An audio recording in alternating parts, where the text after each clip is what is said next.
High-tech sensors buzzed under my scales long before the border even appeared. Crossing that line made me a glowing target on every screen they had.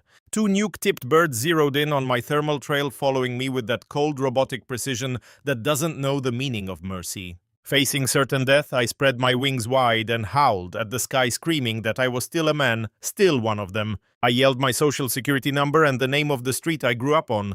Not long ago, I was just an ordinary guy. Initially, this raw power felt like hitting the jackpot, but that dream died before the sun even hit the horizon. I didn't have a drop of bloodlust in me. That savage fire everyone expects never actually lit up inside my chest. Becoming this thing broke my spirit. I couldn't catch a wounded rabbit, and flying felt like a math problem I couldn't solve. Figuring out how to stay in the air was a nightmare. Living in this skin was just one long painful lesson in how to survive. I spent my days rooting through garbage and roadkill, just another pathetic scavenger trying to find a single meal. Robbing real predators was my only option. A 160-ton body eats through energy like a goddamn blast furnace. Starving and desperate, I almost crawled to a dragon's lair just to beg for their scraps like a stray dog. I would have happily been their slave, but without a common tongue, they just tried to gut me the second they saw me.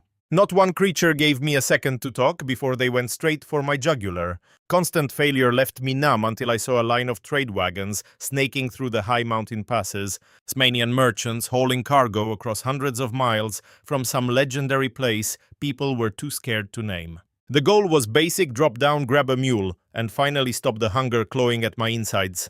But my own biology gave me away, screaming my exact location to them from over a mile out. Exposed, I lunged, trapping a horse in the chaos until a busted shipping crate stopped me cold. Staring back at me in plain print was a label for standard everyday iodized table salt. My heart clenched and my vision went hazy as tears filled my huge yellow eyes. This frame wasn't built for crying, but 6 months of absolute misery finally snapped my mind. I'd eaten dirt to dull the hunger and went weeks without closing my eyes for even a second. I'd howled at the moon just to feel something human screaming from the peaks in total loneliness. That changed everything. I bellowed at those traders, needing to know where they got their stock. The lead merchant stammered in my tongue, telling me they traded with a nation called the Republic. Pure luck, my whole country had crossed over too.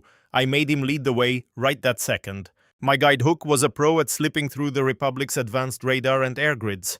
To a local, my home was a nightmare land filled with weird tech and dangerous secrets. My country appeared 6 months ago, hidden behind a giant high-frequency power shield. That glowing barrier split two worlds that had zero business being near each other. Once inside, magic just died, replaced by the hard, unforgiving rules of science. The air in there killed the locals. Any monster trying to break in usually just collapsed on itself. Even if they got through, they'd just rot from some invisible poison in the atmosphere. So my people stayed behind the walls, too terrified to step out into the savage wild. Human cells and magic don't mix. Putting them together is a recipe for a total meltdown.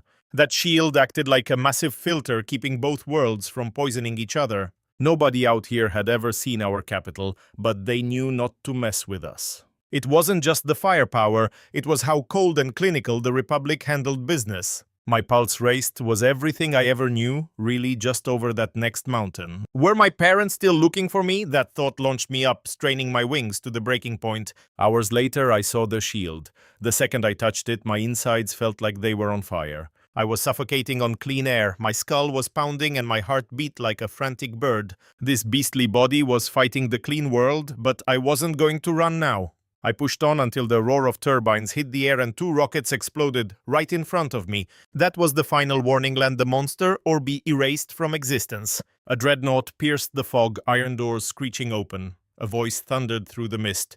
Creature forbidden airspace. Freeze. Prepare for search. Don't panic. We follow the law. You'll get justice.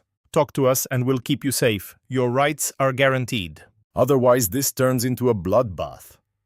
The colonel didn't care if the beast understood. Policy was policy. Unless the squad was fired upon, he had to wait. Otherwise, they would have turned that thing into a crimson smear 5 minutes ago. He expected a fight. Beasts that powerful don't usually take orders from men. He waited for carnage. Instead, the lizard stared back like a found brother. "Don't shoot, I'm a citizen." It was the most insane thing I'd ever witnessed. This dragon spoke flawless English, claiming he was legal. I'm totally lost here. Can someone explain I'm just a guy who woke up like this? Name's Hank. I'm 26, socials 1, 2, 3, 4, 5, 6, home is 20 Ching Road. My folks Bill and Mary own that little shop in the center of town. The colonel's skin crawled. With the grid down, no monster could know those secrets. Mimicking that kind of deep personal intel was impossible for a wild animal. Calm down, Hank. We're checking. If the story holds, you're in the clear. Stand back for now. Sir, I can't. My wings are completely blown out. Got any food? I haven't eaten a thing in 5 days. Copy that. Moments later, Han confirmed the man's identity. Every single detail was a perfect match. A freighter dropped 5 tons of beef. I went wild, ripping into the meat. My stomach was full, but I felt sick.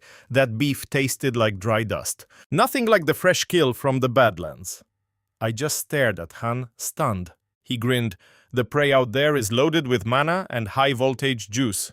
That quality is light years beyond our farm cows. You've got an expensive palate now. Normal food is trash to you. Wait here, the scientists are nearly here.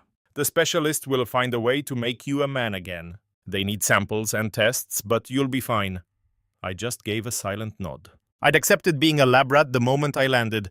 Besides, dragon skin heals fast. Even a full autopsy wouldn't leave a mark. Honestly, I was curious about my insides. Time crawled for a few hours before the researchers finally arrived in their trucks. They took some skin and shoved a drone down my throat to map me. They claimed the little bot would just pass through. No big deal, they said. One minor issue, I ended up digesting the entire drone while it was inside. It was delicious, like a concentrated shot of energy. I asked for more. Dr. Ding, the lead, watched me while his brain started putting it together. The robot's casing had something my body needed. He called for more equipment. "Wait a second, Doc," a voice barked. "Forget the hardware. Give him the batteries." It was you, the tech, who first realized power could jumpstart these creatures. 5 months back, we found a starving angel who had jumped the fence. She was dying for energy and had fallen into a deep, frozen sleep.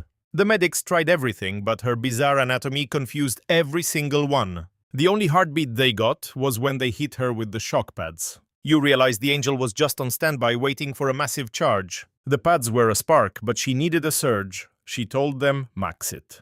The crew listened and let the high-voltage current cook her body over and over. Dial hit 200,000 volts as those hellish eyes flew open. The silence was thick enough to suffocate a grown man. Reason died here. In this delirium, physics laws were totally scrapped. "Drop the tech talk," I growled. "Just juice me," Ding signaled. They dragged over massive industrial leads and forced them between my jaws. High-voltage fire burned through me, clearing the fog and the emptiness. I clamped onto metal's swallowing current while a dark stillness took hold. I told them it felt like liquid lightning. My body was humming. If a jumpstart grants godhood the barrier to entry is truly pathetic. Ding smirked. "This place is crazy, Hang. Power was impossible before arrival." "No electricity, you mean they were just too dumb for the tech?" He shook his head. "No, physics here simply didn't allow for it. Power generation failed. Beyond our walls, electrons just won't move themselves. No moving charge means no voltage. You can't pull power from nothing. Magic is a flashy show, but there's no actual matter behind it. The reality outside is way more warped than we ever expected, Hang. Out there, every molecule is suppressed by a layer of ghostly interference. The sky's fake. Those stars aren't stones. They are purely synthetic. Essentially, they are just giant batteries of harvested concentrated soul energy. Intelligence says the world is a massive factory for refining human spirits. Gods are owners. Every soul is livestock kept dumb until the cull. Ranchers don't want cattle getting smart or building advanced weaponry, obviously, so we keep the juice. Exactly. But Ding warned, remember this. Voltage isn't the magic bullet for killing demons you think it is. The scans prove this surge isn't actually raising your power limit. It's just a shortcut, a way to refill your tank faster than normal. You aren't truly evolving or growing into something more powerful now. You were empty, your systems crashed, and this is just the reboot. This is a reset button. Sun setting, we need to move now. Let's hit research. We have better recovery gear waiting for you there. At the base, next morning, my parents gasped. Our son's a dragon. Feds grabbed Huang Kangping and his wife once that weird call ended. They gave them a fake cover story and rushed them inside. Command claimed Hang was breaking down and needed family to stay stable. The frantic couple drove to Behe City, facing a logic-breaking new reality. We haven't proven that beast is your son, the colonel said flatly. That's why you're here. He showed them footage of the massive predator. They stared in shock. Honey, I think that really is him, Mom whispered. He looks monstrous, but that lazy, half-assed vibe, that's definitely our boy. That's our idiot. Colonel, when do we see him in the flesh? Video isn't enough, we need to be close. Follow me, he's ready. Luhan led the shaking couple to the vault where the dragon charged. Breakers flipped. I woke and saw them. I just wanted a hug. Luhan screamed. I stopped. My 170-ton weight would kill. That you, kid? It's me, Pop. Fine. Prove it. What's your blood type? I love durians. My sharpest memory, that sweltering July day they ditched me. You abandoned me. A sobbing child screaming while chasing your car for a block. 50 cents bought my silence then. Now you're vetting my dates. Forget it. That is him, Colonel. Our pathetic little project. Louis Han finally exhaled in relief. Surviving that parental hell was the final hurdle the High Command required of me. We sat for 2 hours.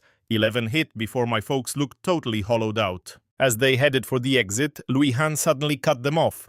Pardon the intrusion, Mrs. Pan. Our tech team flagged a post of yours tonight. It says your boy became a freak, photos included. Did you leak this unbelievable? This is top secret intel. Can we scrub it before the world sees everything? Our hackers killed it. 0 leaks. I am here to rewrite your son's legal status.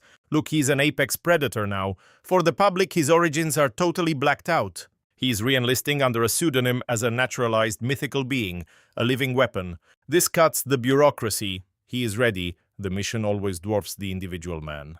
Once he grows scales, the name Hang is officially dead. He is gone forever. His call sign is Deos, a northern hunter. Since Deos is a stranger, stay away. Never approach him publicly. Above all, never call that thing your son. Understood. My father winced at the cruelty, but the colonel's grim logic was absolute. Louis Han offered a quiet bribe. In heavy silence, they sold our bond for cash. Down in the bunker, Ding and his techs obsessed over jars of my black blood. Even with elite tech, the secrets of my new biology remained a total riddle. Someone mentioned the black market. Rumor says alchemists can brew dragon blood into serums. Supposedly 1 dose turns a grunt into a biological tank with dragon-like power. Then a massive lead finally broke through. A wild red dragon was spotted south, allegedly selling her blood to drug cartels. A shot at a live subject. Ding muttered, his eyes burning with clinical greed. Bagging a red would kill humans, but they had me, the ultimate hunter. A black dragon rules. A red cannot compete, especially with heavy cannons on my wings. With air support, she is toast. Once I turn human, they will find me a girl. The more Ding considered it, the more he enjoyed playing architect with my life. But first I needed a legend, a myth to work while serving the shadows. Dr. Ding trapped me and started pitching his little movie script for my future. Dios, the scarred god, wounded in a demonic war, cornered by wolfmen. Suddenly, a beautiful explorer saves the beast and heals him. It is total garbage. Doc, are you serious? Who is going to buy this cinematic trash? It is fake. What supermodel explores war zones to nurse a dying monster back to health? Are we really throwing in a fake romance just to sell the pitch? The monster loves the girl, stays like a dog trying to win her heart. It is cheesy, Ding admitted, but it is exactly what the public craves right now. People hate reality. They want a legend they can toast to. It sells. They will buy it, we will label you the nation's son-in-law, and popularity peaks. That story makes it 10 times easier for you to act as our shadow asset. I see the angle, just do not cry when my acting kills your story. Thanks for playing along, no acting needed, just stay cold. We fix the rest. The script is set, one detail remains, you pick your leading lady tonight. My heart hammered against my ribs. This wasn't professional growth, it was blackmail. Ding's cool facade flickered briefly before he regained his composure. No point in acting innocent. You've pegged it exactly, Hong. This whole situation is a setup. You require an anchor. Having a spouse is the only way to keep your head straight under this kind of intensity. Besides, those researchers are chomping at the bit to dissect your new body and figure out how you work. Our goal is to determine if a man with scales can crossbreed with other life forms. You're essentially a luxury lab rat, a giant hitman who has to depend on a government matchmaking service. I felt sick to my stomach. This was a deal with the devil. I pleaded with him to slow things down. I have forgotten what it feels like to be human. Trying to find a date while weighing 100 tons is a massive pain in the neck. Take a breath, Huang. We finally figured out how to get your human skin back. A rogue red dragon is currently selling her blood to international cartels. She takes on a human appearance to close her deals. If she can shift, why am I stuck in this form? I brought up buying her secrets. Ding just smirked. They had no intention of paying or waiting for results. The plan is simple, overwhelming force. This isn't about being mean. It's strictly about protecting the country. That red is a walking natural disaster who has leveled every city she has crossed. She's strangling global trade and selling secrets to every low-rent criminal on the map. Quite frankly, we have been looking for an excuse to eliminate her for a long time. Catching a live red dragon in the middle of nowhere is basically a suicide run for anyone else. I'm a low-tier beast. How am I supposed to kill a god? Ding saw the terror in my eyes immediately. He promised me that black dragons are the undisputed masters of the kill zone. You aren't doing this solo. High Command is setting up a tactical network to give you full support. Planes and ground units will box her in so you can deliver the killing blow. I felt the crushing weight of the task. On my own, I was just roadkill. Now the entire military might of the nation was watching my back. I lived on the public dime, staying safe while the rest of civilization crumbled. I felt a surge of energy. With millions of eyes on me, my heart turned into cold, hard stone. Fine, I will hunt the red, but I need to take down some easier targets first for practice. I am still getting used to this body and need an advantage. Ding gave a nod, clearly expecting the request. He pointed to a map. There is a chimera living 62 miles away from this outpost. It is a level 5, basically a practice dummy for a beginner like you. Next up is a level 6 phoenix 74 miles to the west. That is your second target. Lastly, a level 7 fire demon 124 miles north, the final test before the actual hunt. Take that thing out and the red will be a breeze. I scowled my claws, digging deep into the floor. Level 7 means a walking nuclear bomb, 100 tons of explosives packed into a single heart. You are asking for a miracle. Ding didn't agree. I obviously didn't grasp the scale of my own power. Look at the 50,000 kilowatt hours you have used up over the past 7 days. That is the equivalent of 40 tons of high-grade explosives. You are a walking apocalypse, Hong. You are at the top of the food chain. We chose that demon because you are its worst nightmare. Black dragons were designed specifically to take out those fire-breathing monsters without breaking a sweat. It spits out hellfire, but your scales absorb magic like a sponge. Most dragons see boiling volcanic pits as a nice spot for a weekend vacation. Your kind goes to those places specifically looking for a fight, and the dragon never loses. If you happen to fail, we have a backup plan. Our long-range missiles still hit like a truck. For example, we have a 20,000-ton warhead ready for deployment. It strikes with the force of several hundred tons, just a tiny spark you can brush off. That demon is nothing more than melted rock held together by sheer willpower. A single punch will shatter its core and put the monster down for good. When things go south, overwhelming firepower balances the scales. I appreciated that security. I took the contract. 2 days later, hauling a pair of PL-12 nukes, I breached the clouds. This gear was designed to compensate for my limited reach during long-distance strikes. I reached the marsh quickly. Bottom feeders were already circling the area like famished phantoms. They served as my spotters. Huang, the mark is 3 kilometers away on your right flank. Visual locked. Staying silent. Descending. The beast realized the very air had become its enemy.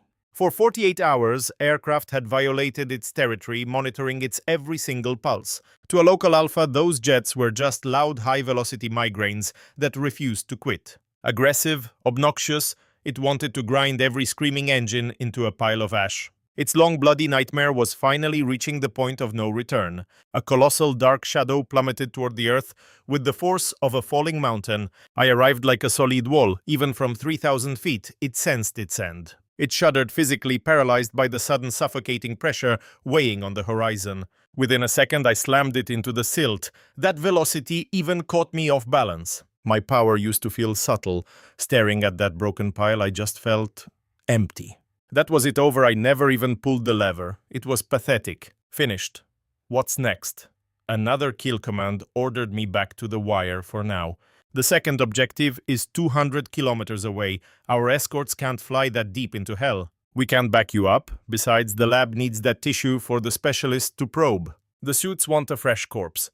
I exhaled, gripped the body, and headed for home. I touched down and skipped the debriefing. I just flipped the radio back to life. I'm ready. Next mark. Hold Huang. Before the Phoenix, we're changing the rules. Keep it clean this time. That bird is one of the last of its lineage. According to the data, their entire population has tanked by more than 50%. We are witnessing a whole species standing on the edge of a total blackout. The feds are passing laws to label it as a top-tier protected life form. So Huang no kills. I sat in the dark before muttering a cold fine. I didn't sign up for this. 6 months in and I'm basically just a glorified zookeeper. Maybe that's the price of a superpower trying to domesticate the entire planet. The phoenix lived in a sea of fire. It was much sharper than my previous kill. It flagged me 10 kilometers out and decided to draw first blood itself. I fired both rockets. I missed, but it triggered the bird. It started spitting solar flares. I took the hits. I even swallowed the flames and felt absolutely nothing at all. The bird was stunned, so was I. The medics were right, I am evolving.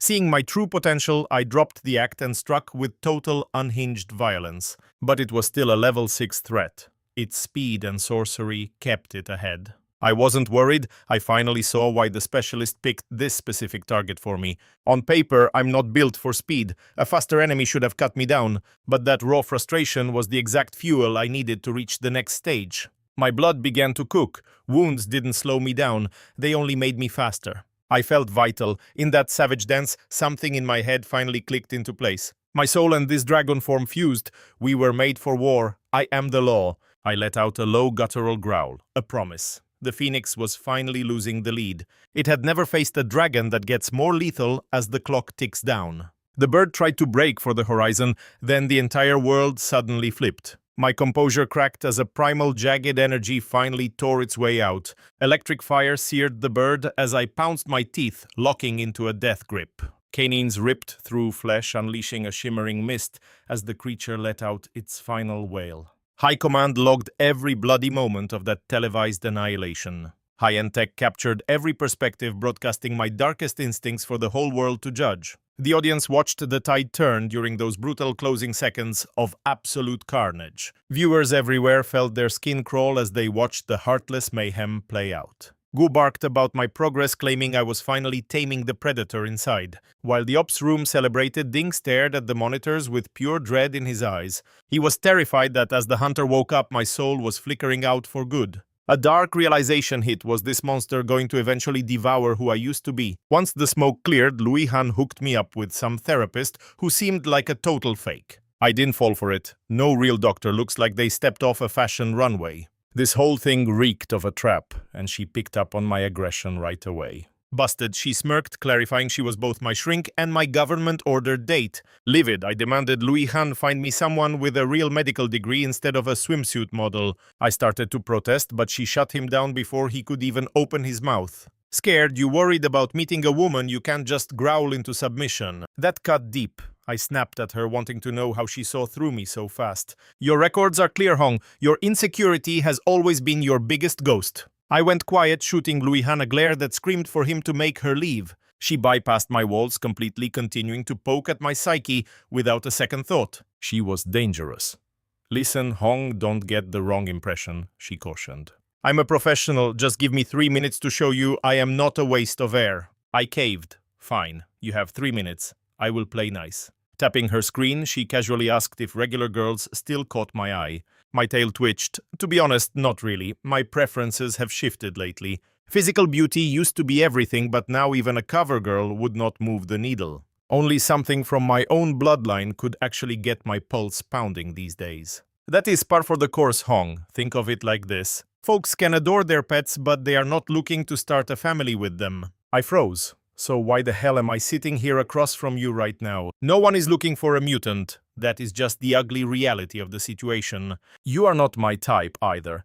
Her lack of a filter actually left a mark. She had my full attention now. I leaned closer, letting the predator peer through my eyes. I loomed above her, waiting for that clinical composure of hers to finally shatter. A small tremble escaped her, but she stayed put, introducing herself as Gaoying. I relaxed. Intimidation would not work. She had more backbone than I gave her credit for. I let out a breath. If this is your best pitch, I'm going to need a different specialist. She pegged me as a conceited prick, but she was obviously enjoying the uphill battle. Look, Hong, let's be honest. This forced matchmaking project is a complete circus. I recognized the play. She was acting distant just to hook me. I was not having it. There was zero chance I was falling for that trap. The brass wants a hero, A monster with a soft human soul, but a beast falling for a girl that is just some fairy tale garbage that does not exist. We're rigging a synthetic beast to act as the world's messiah. Right, patching up a bloodbath using some cheap, tragic lovers trope.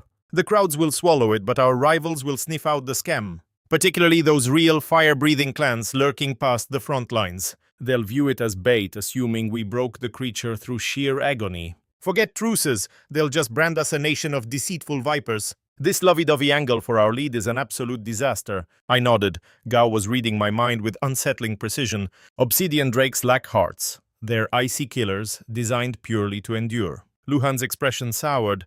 I'm flagging these issues for Dr. Ding immediately. The directors need a shift. You deserve the throne. She gestured. All right. If love's too lowbrow, what's our winning move? Pure intellect. We flaunt our science, our statutes, and our logic. Kill the emotions. Our beast is an academic seeking cold, hard facts. He drops into our reality atomic smashers, the stars and equations. Calculus and nuclear energy trap him. He becomes completely fixated. Gradually it clicks, his birthplace is merely a decaying carcass. Next, he strikes a barrier of pure, bone-chilling realization. Technological advancement is his race's sole salvation. Brilliant. I was clapping before she even closed her presentation. Torching history for the future, that narrative actually bites. The last draft felt juvenile. This one has weight. Luhan signaled agreement. I'm pushing this overhaul through tonight. He sprinted off. Thoughts? Gao probed. Locked in, I replied. You're on board. Now let's teach you the game. By the following midday, Gao burst in, totally energized. Ding axed the love story. He's gambling it all on her uprising. They shredded the screenplay. Welcome to the raw dark reboot. A doomed black drake slams into our territory, dying and howling. We drop the monster and lock him up. The change starts. The creature begins observing us, soaking up every tech miracle we own. His psyche fractures and reforms into a much higher state. He abandons his heritage to serve as our initial traitor. It was seamless, realistic. I greenlit the operation. Gao shouted the command and filming began by dusk. By evening, headlines hit, unlawful drake taken down by perimeter security. Social media spiraled into immediate and absolute anarchy. One question reigned. Is he alive? Can we drink the blood? Rumors spread that drake organs could rewrite human genes for divinity. Threads exploded with demands to process the beast like livestock. Specialists cautioned about poison, but the public ignored the warnings. Legends surfaced of guys swallowing liquid flame to become living tanks. If the government claimed toxicity, they were definitely hiding the stash. Prove it kills, one user posted. Quit the deception. Bring out the monster. Display the prize in the town center. The mob was starving for a spectacle. They hungered for a slice of the legend, desperate to feel my skin just to confirm I existed. Only a public showing would silence the talk, but the shared frenzy was peaking, intensifying with every passing second. Every viral update was buried by people screaming for us to parade that scaled nightmare through the city streets. The story went global in under 60 minutes, breaking every record and morphing into an uncontrollable hurricane. Meanwhile, on a deserted cliffside, I played for keeps. My fee, 50 pounds of pure gold per quart of blood. That figure is total madness. The feds have a stranglehold on every single gram of gold within these borders. Smuggling hundreds of pounds past the border guards is a suicide mission. Why not aim for a long-term partnership? Your transport issues aren't my concern. Cry to someone else. I deal in bullion only. Don't mistake me for some naive girl. To haul a load that massive, your team has to be cozy with the feds. My price is non-negotiable. Why waste energy on small-time crooks when I can negotiate with the shot callers? They're the ones hoarding the real treasure. If I play this right, I'll be the first of my kind to enter a government building and ink a truce. Trading 10,000 bars for dragon essence would be a total no-brainer for them. The men across from me looked petrified. They never imagined I'd hold such a powerful hand. Following a heavy pause, their leader finally spoke. Look, Red, if you approach them, you're walking into a trap. They're heartless.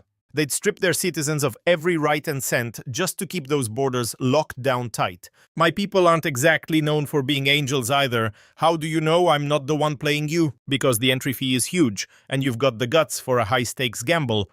Nobody could find a comeback for that. They knew the deal. If they weren't so power-hungry, they wouldn't dare stand in a dragon's shadow. Then again, I've always been the odd one out in my family. I spent decades living under the radar, studying human etiquette, their twisted logic, and every filthy secret they hide. That sparked this whole blood for gold play, but my reputation meant I was too dangerous for any cage. They had sweated through their shirts just to talk me down from 100 pounds of gold to 50, and I wasn't moving a single milligram off that valuation. I only gave them that break because I know how much they worship the almighty dollar. They'd sacrificed their souls and savings to the black market just to survive as outlaws. Red, if you give us the formula for refining your blood into that serum, we'll pay anything. You're really asking for the secret to the Dragonfire brew. Do you have a death wish? That mixture is a primal force that elevates a common man into something resembling a deity. It's a miracle for your kind, but a death sentence for mine.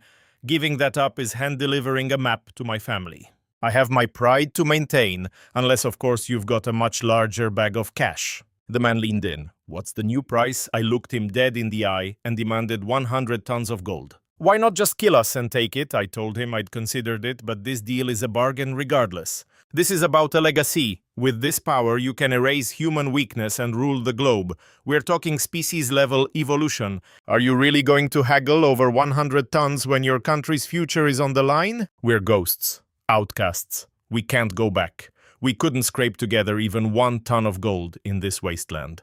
If your pockets are empty, have your handlers pay. Stop the act. You rebels are still tied to the capital by 1,000 threads. Every move you make in the shadows is being monitored and authorized by the suits at the top. If the state actually wanted the border closed with their technology, do you think you'd still be breathing? Misread, your grasp of our classified internal business is terrifying. He looked rattled. He knew their deception was failing, but he never expected a dragon to expose them like that. Dragons are typically garbage at espionage. My level of intel was a complete shock to his system. Of course I know. Your people are loaded and you're the most lethal civilization this world has ever seen. Even the gods are losing sleep over your progress. I'm a lone wolf, so I need to know exactly who's aiming for my throat. Monitoring your kind is just basic survival, the man sighed, admitting the deal was way over his head. I have to retreat and consult the real bosses before agreeing. Fine, I said, but only one of you leaves this place alive. 4 hours, that is it. Spill the beans before the sun goes down, or your friends are finished right here. Her people are known for talking big, but she's definitely not messing around this time. 2 hours gone? Only 3 left, someone whispered. Can Zhang deliver? He has to. The old man never breaks his word. From the beginning, Zhang was the shadow inside the system running this whole show. A rich kid turned cold, he used his high-end connections to map the black market routes himself.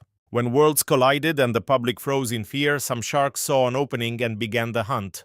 We quickly realized the spirit world was way more addictive and deadly than our boring lives. This all went down way before the government even saw how fast things were falling apart. Zhang's team had already moved over 100 hopeless people deep into that strange new world. Within 6 months, they grew to 10,000, while millions more stood shaking on the edge. A huge web of influence linked the richest boardrooms directly to the top political offices. The chaos only cooled off after the feds grabbed the gold and shut down every border. Without that move, 20,000 refugees would have exploded into millions in just 6 months. Buying a new life of freedom across that line cost exactly 1 pound of gold. 1 million runners meant 500 tons of gold gone. The local economy would have tanked overnight from that. The country was crumbling. The Red Dragon just smirked, telling us to relax since everything was fine. You survive whether he wins or not. Tell me, what do humans call the most valuable asset? Raw talent. People are the real cash. Hire the best minds and wealth will just find you. You 3 had the guts to run. Your sharp intuition and brains put you miles ahead of everyone. Dead bodies do not make money. I would much rather have you guys working on my personal crew. They traded a shocked look, stunned by her sudden kindness. It felt like a job interview. I have a soft spot for your kind. Shia is not just some random spot on a map. It is a trap disguised as a quiet country playing it cool while hiding its sharp teeth. It looks safe, but it was designed to swallow everything that walks through the door. Even an ancient soul like me felt Shia's heavy pull after just one encounter. Your history is just a blink a few thousand years. I have known dragons older than your race. Still, your world has more spirit and life than my people made in 100,000 years. Where I was born is a cursed wasteland, nothing but endless war and total insanity. Your arrival is a blessing. This dying society needs a massive shock to change the rules. It needs a total reset. Meanwhile, I faked my death in a truck racing toward the base. Every single thing we did was filmed by a pro camera crew. They framed the story Scary Dragon versus the heroes to start a viral storm on every app. I was on my way to being the first dragon to go viral in front of everyone. TV bosses were already hyping a new hit reality show called Dragon Face to Face. They wanted to teach people about our bodies to stop the blood trade, while scientists watched. Carr watched the screen as reporters picked apart every second of the Black Dragon's defeat. Seeing a missile rip into such a strong beast proved she was just one mistake from dying. Just thinking about what those high-tech weapons would do to her scales made her blood freeze. Maybe it was finally time to open some physics books and start studying. The local rule was clear: know your enemy and yourself, and you always win. To wreck Shia's whole world, she had to master the laws and the tech that ran it. Still, every try sparked a deep fear, a mental chain from her boss that made her obey. At first, she hated every single thing about the people living in Shia. Their slang, their writing, and their tech made her feel sick with pure disgust. But that hate was fading, replaced by a desperate need to really understand how they lived. I watched that massive black tower fall right out of the sky today. Care finally broke. She swore her boss was ordering a massacre. She hid in her novels while the world around her dissolved. Blind loyalty turned toxic. She held on for 100 years. Her iron will finally shattered after 6 months in this city. Now her heart was just suffocating in a heavy dead silence. This freakish energy was rotting her. She called them all leeches. Strip away their fancy tech and she would just be infantry. Futuristic myths and massive structures finally cracked her psyche wide open. Life inside the facility actually got easier after 3 days. I would shoot a few takes, then take the day off. Total silence. Mostly I just spaced out or crashed. Gaoying was my anchor, even when we were just shooting the breeze. No medical talk, strictly local gossip and the usual daily grind. We just scrolled through garbage until I finally lost my mind. I was blunt with her: this feels like a total sham. She insisted it was just a tactic to keep me grounded. It felt wrong, but I was starving for any human connection. Rejoining the world actually seemed like a solid plan for once. I messaged the guys. Guess who is finally back, losers? A reply hit Huangi: we figured you skipped town for good. Fat chance. Crossing that border is basically a death wish. Fan went cold. It is a total slaughterhouse for us grunts. If you have the bread, the local authorities take kickbacks. Drop 1 pound of gold and they let you walk. Zia pulled that move. The coward left without saying a word. Now the government froze all bullion. There is no way out. This feed is hot. Meat tonight. I am still way out. I am stranded. Heard Pan started worshipping some shadow ghost. They scrubbed his profile.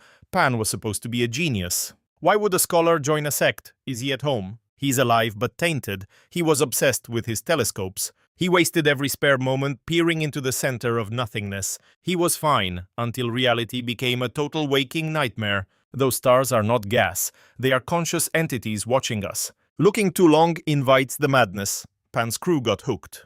That thing turned them into digital predators hunting for fresh minds. The marshals dragged them in for some heavy brainwashing sessions. I felt a chill. Every face I knew was just vanishing. The system failed. A black wave was dragging us all down. Hang, where did you go? The police were asking for you. Are you in deep? No, just a terrible hookup. I lied. I killed the connection. Have to bounce. Catch you later. Understood. We are with you. Do not try anything alone. I logged off. Gaoying intercepted and blocked the tracing signal. Take a look at my bio. At least warn me before you slap a scam label on it. The alert says she's a high priestess for Freya, the goddess of desire. Apparently some cosmic power guided her straight to my page to spark a divine union and bind our souls for eternity. But here is the catch: Freya is just some old legend from the other side of the ocean. A foreign deity has no place in our territory. These digital pings are just bottom feeders fishing for a quick score. I was not biting. Deep down I knew Gaoying only acted as my shield because she was terrified of losing her grip on me. This mystery girl clearly wanted a piece of the prize me. I am the ultimate trophy. See for yourself. The web is crawling with warnings about this specific hustle, but in this world Freya is treated like a literal force of nature. Using a god's brand to rob people is just a high-stakes version of selling knockoff bags on a street corner. I chewed on that for a second. Maybe she was right. Is Freya actually a major player here in our country? Definitely. That primal itch for connection is the strongest force driving human life. Our streets are full of lonely hearts, all of them terrified of dying alone in a cold house. Still, her power is supposed to stop at the border. If it did not, maybe she could actually fix our broken world. Then it hit me. Get Freya to back a dating app and we would be rolling in cash. The profits would be insane. The logic felt airtight the further I spiraled into that rabbit hole. Next time her followers reach out, tell me before you erase them from existence. They are not followers, Mr. Hang. They are ghosts, using a holy name to drain your bank account. You are in a different league. We cannot have you mixing with these low-rent predators. I am your doctor. My whole job is weeding out the trash. I could not help but smirk. Why the hostility? I am not some sucker chasing fairy tales. I am not that easy to play. I played along because the Freya hype was intoxicating. Partnering with a true believer could lead to a massive deal. Anyway, she's a goddess. Who are we to say her jurisdiction ends at some map line? Maybe that woman really was guided by a higher power to find my digital trail. Maybe she's the one. Fate does not exist, she snapped back instantly. If this goddess is so powerful, why the text? Why not just call I froze? Her logic was like a blade. My phone is dead. This device is yours, tied to a private unlisted number. Gaoying went silent. But if Freya is a deity with infinite reach, getting my digits should be a breeze. If she's truly a divine messenger, she would be calling this very phone right now. The words were still hanging in the air when her phone started buzzing. No caller ID. A chill hit Gaoying, though she hid it well. Just a burner, she whispered, another con artist. She hit decline. The timing was too perfect to be a coincidence. I was rattled, but I did not want to rub it in. I stayed quiet. Then it buzzed again. She killed the second call, then a third, then a fourth. Right before she pulled the plug, I grabbed her wrist. Answer it. Running won't change the truth. You are the pro here, right? She took a breath, resetting her icy mask. She stood up and swiped. Talk to me. Who is this silence? Then a shaky female voice. Hello, is Hang there? No one here by that name, she lied. Wrong number. That is impossible. The goddess just gave me this line. She said I would find Hang on the other end. Gaoying turned white. She signaled the tech team to track the call while she kept the girl talking. Freya, you are telling me you serve the goddess of love better than that, the voice whispered. I am her chosen holy maiden. Gaoying's eyes narrowed. A holy maiden, why is she hunting him? To fulfill what is written. Freya named him her holy son. We belong together, and I am coming for him. Freya has no power here. How did you get past the spirit wall gold? I crossed the border and burned 100 pounds of 24-karat gold as a tribute to her. Even the iron-willed Gaoying flinched. 100 pounds of gold was worth over $25 million. With our brutal border laws moving, that much heavy metal was an impossible feat for any human. She used generational wealth and a bone-chilling brand of power. Gaoying doubled down. Fleeing with that much gold is a federal rap. Get it? Whatever. I need him now so we can vanish. Gaoying stared, floored by the girl's nerve. The caller sounded cluelessly arrogant. You're her favorite, so you've got the inside track. Obviously. What's the play joining the cult? Gaoying leaned into the deception. Maybe. Just want to see how she pulls the strings. How's she really controlling them? Meaning. The girl paused briefly. Specifically, how does she find the perfect partner for every follower? Is it some code or what? The girl sounded baffled. Seriously, she's the Queen of Hearts. Her following is massive, 30 million people. That's a heavy load for one goddess. I want to know if she's using a massive server to play God. The girl snapped. Don't mock her, I'm reporting this blasphemy right now. She'll rot your soul in total solitude. Wow, I'm shaking in my boots. Is a brainwashed kid really the best your deity can find? I'm her voice, you won't rattle me. You almost distracted me from the goal. Now listen up, lady. I want him, just put him on. Gaoying was ready to hang up. Then she recalled my warning. She shot me a silent question. I shook my head. Gaoying's question actually spooked me. How exactly was this woman manipulating everyone? What were the criteria? Was it looks, morals, or just some basic psychological file? Was it luck, or was she actually cracking the code of human desire? Was she trapping strangers in forced lives? The thought turned increasingly dark. This goddess didn't seem like the merciful savior from the legends. Seeing my signal to cut it, Gaoying smirked. Sorry, he's busy. Wrong number. Usually she would have just slammed the phone down. But the techies needed a trace, so Gaoying stalled. Impossible. I dialed with my eyes shut. You're just some bitter woman in my way. Kid, have you totally lost it? You think a lucky guess gets you through? You don't get it. She guides me. She basically moved my hand to dial this exact number. Dr. Ding Xuan walked in looking grim. He never thought she'd breach our perimeter. Dread hit Gaoying hard. Then that voice cut through the static again. Put him on now, or you'll regret every choice you've ever made. I know the guy, but you're not talking. Wait, if I was rude, I'm sorry. Truly. Please let me talk to him. Gaoying lied. He's mine. Get your own. Liar. Destiny brought us together, she said so. Save the threats for someone who cares. Her reach ends at the border. Fine. You've officially made a lifelong enemy. I'll track him down and make you pay. Gaoying was finally snapping. Why wait, give me a name. Let's settle this face to face if you're brave enough. She bit. The name's Wen Ran. Then the line went dead. I stayed focused. Check for a callback. I turned to the lead technician. The signal used custom encryption. Our hardware can't even touch it. It felt like some higher power was personally shielding the entire conversation. We needed her motives and her methods. Was this truly some supernatural event? He suspected a leak.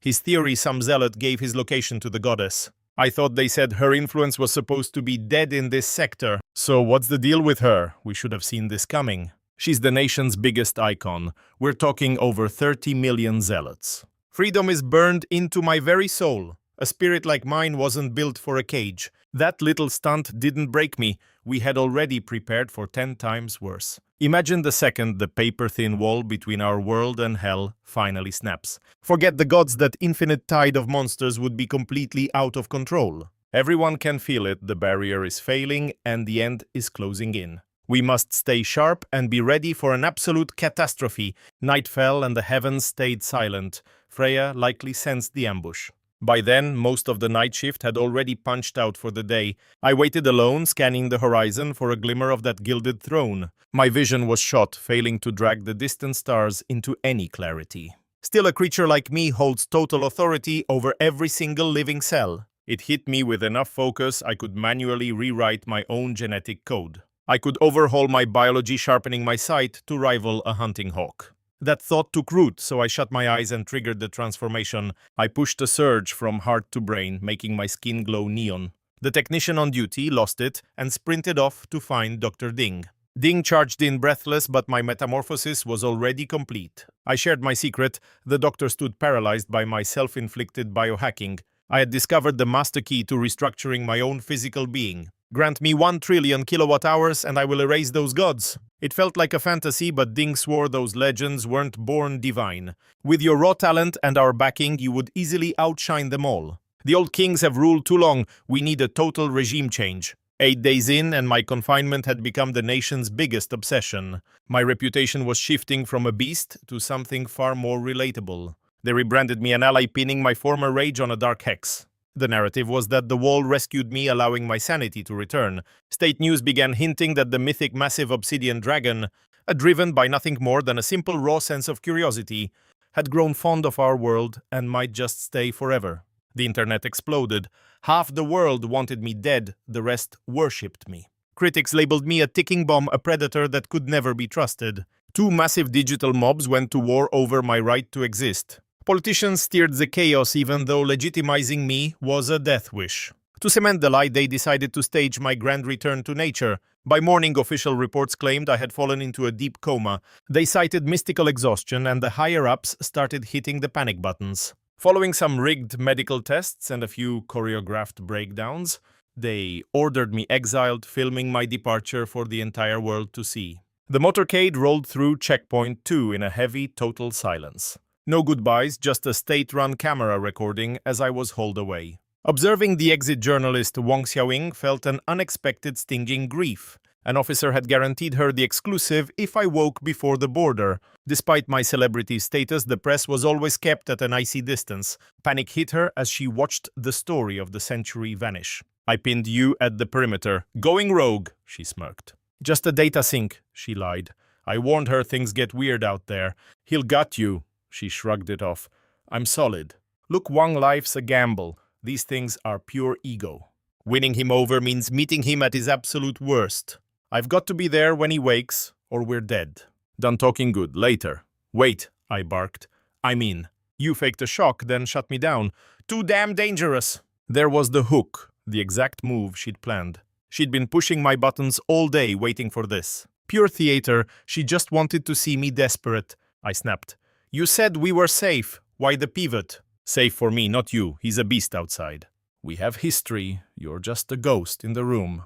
If the heat turns up, I'm ditching your body. I cut her off. Forget the risk. Drive. Let's go. Tires hit the dead zone. The beast took a breath. Static filled the air as a rift pulsed near him. Finally, those massive, terrifying eyes snapped open wide. The vibe shifted. Unbound, he looked like a god. He stretched his massive frame, screamed at the sky, and torched our ride. Steel melted into a glowing pool of liquid iron. You hissed. Shut up, I'll handle this. We crept forward right into the dragon's kill zone. He glared pure hate. Easy days. It's just you. She stepped out alone, playing her part. I froze. He lowered his head until his nose touched her face. Time stopped. Finally, he rumbled, brave little human. You're an ally. I don't do thank yous. But you freed me. I'm in your debt, you smiled. Is that the name? He stared at the horizon. Yeah, though it's been decades since I heard it. Slaves have no names. A god caged me for 300 years. She looked sorry. He just sighed. History is garbage. Your kind is boring, but you didn't lock me up. You gave me back my life. I won't forget that. Good. Dace meet Wang. She wants the truth. He looked at me like I was a snack. Fine. Your tribe has some honor. I'll speak. Thanks, Dace. Tell us. Who are you really? Just a frostworm, 300 winters old. I spent lifetimes in chains until my jailer died. I'm free now. Dace is just the start. This is the saga of my bloodline. Forget the genealogy, just give it to me straight. I'm a total sham. Everything I am is fake. Wicked ancient tongue sparking with raw wild power. Nobody mimics that. Wang looked completely crushed. I expected some bloodthirsty savage beast to appear. You're pretty chill, nothing like that beast I saw. What shifted? Don't you guys use slang? I'm flighty. Freedom feels good in this moment. Wang flinched, sharp tongue, and perfect syntax too. Born talent, or some cosmic linguistic hex. Your talk is basic, I picked it up instantly. Just playthings. Were we only an audience? Pretty much. That filth felt real. I snapped. Honestly, I was just scoping you out. Your kingdom is massive deadly, a total nightmare. Fragile, faithless insects. It's truly a shame. Since you're eternal, give me one heavy truth. Never trust anyone who says they're a god. Better a devil than deities. What's left? I stayed quiet, watching the horizon turn red. Anyway, Wang had doubts, but backed away. I readied the exit, then she lunged forward. I salvaged stacks of our most vital books. It's pure treasure. I gave a nod. Look, she jammed a flyer into my hand. The pivot. A monster finally finding a cause. That spark flipping a hitman into a rebel. Then hell broke loose. My pupils went sharp. No warning, I just breathed out, blasting her. Suddenly, twilight burst into a blinding white light. Scorched her path. The heavens just declared war.